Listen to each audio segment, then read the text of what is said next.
Welcome to TacosandGeeks.com. Justin here, back with more Summer Anime 2023 coverage. And today we are reviewing episode 2 of Dark Gathering. As always, I give you a brief synopsis in this anime you can catch on HIDIVE. So without further ado, here we go. Kei was cursed years ago and receives exorcisms at his grandmother's shrine. She once warned him not to enter the basement because she locked them away for a reason in the dark.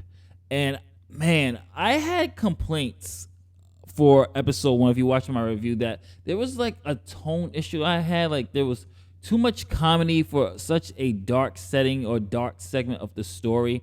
And I felt that they were switching from comedy to dark serious moments, and it didn't flow well for me. Episode 2 told me to shut the fuck up and watch the anime and watch how we do this. And I literally had to eat my own words. I am the type of person that takes ownership when he is wrong. I was wrong. Man, episode 2 just sold me on the show. I am hooked, and this is slowly becoming my second favorite anime of summer anime season 2023. Man, what they did with this episode really not only just amped the horror up, but really amped the stakes up. And the fact that there was comedy in here, but it wasn't out of place comedy. Everything flowed with it. There's more dark, serious moments here because as we're getting more into Kei and Yayoi's relationship with Iko as well, and them going up to his grandmother's because Kei needs to do treatment since he's cursed. And I'm not going to spoil it or deep dive into what happens, but he has to get exorcism once in a while, and it helps him. So it helps him with his powers and, you know, with his gifts and things like that. So we get this deep dive, and when he's there, Kei and his grandmother, Kei's grandmother, I should say, she doesn't take a liking to Yayoi. She thinks the kid is dangerous because she's also very spiritually aware. She can see spirits and sense energy and things like that. So she's very wary of Yayoi, and she tells her the story of this shrine and the dolls here and how all the dolls here are possessed, and she locks them up in the basement. That's why no one goes to the basement, and if you see a particular doll, don't go near it because they'll possess you. So what happens is that Kei is weakened and Grandma's weakened as well after the exorcism, and Kei gets possessed, and that's all I'm going to say. But what they did with this episode is really, they had comedic elements in the beginning. And I realized that, you know, with the comedic elements, you can't have dark for like 23 minutes, obviously.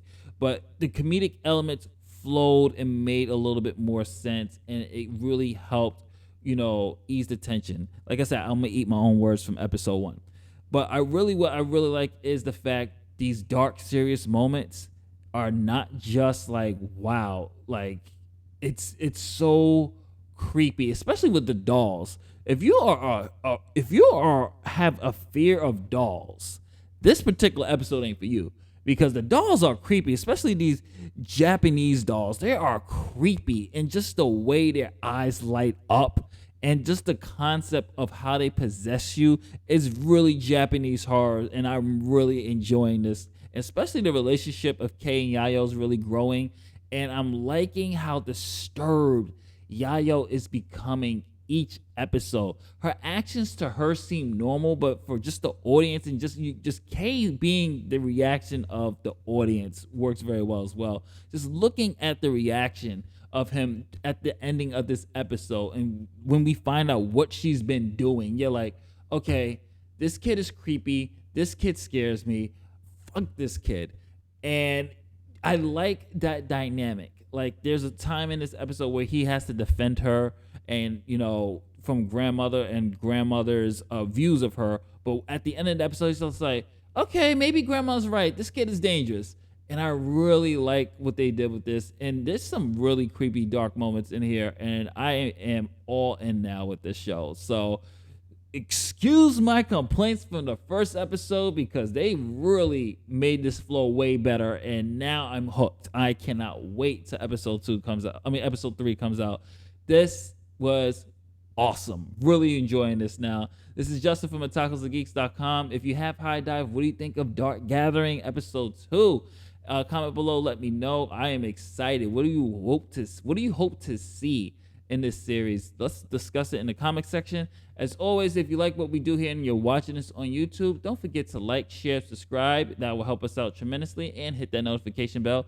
If you're watching this on otakusgeeks.com, check out our coverage of Sweet Sweet, MetroCon.